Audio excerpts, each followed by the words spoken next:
মানুষ কিন্তু একটু কাজ করলে পরেই মনে মনে হয় যেন সে টায়ার্ড হয়ে পড়েছে। ইভেন আমরাও সেই জিনিসটা ফিল করি এবং সে সাথে সাথে স্ট্যাটাসে দেয় এক্সস্টেড। এবার এই এক্সস্টেড জিনিসটা প্রচণ্ড মাত্রায় মানুষের মধ্যে টেন্ডেন্সিটা বেড়ে চলেছে।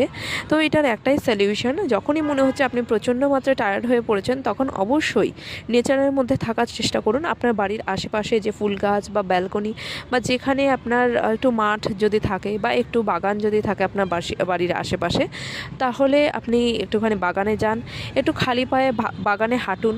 একদম যে নরম ঘাসগুলো থাকছে সেখানে একদম আলতো ঘাসের ছোঁয়ায় আপনার পাগুলোকে দুলিয়ে দিন।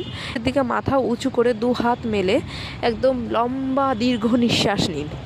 দেখবেন মনে হচ্ছে ইউনিভার্স যেন আপনাকে প্রচণ্ড মাত্রায় এনার্জি ফ্লো করছে, আর মনে হচ্ছে যেন আপনি অনেকটা তরতাজা হয়ে যাচ্ছেন। 5 মিনিট, জাস্ট 5 মিনিট আপনি এই জিনিসটা করুন।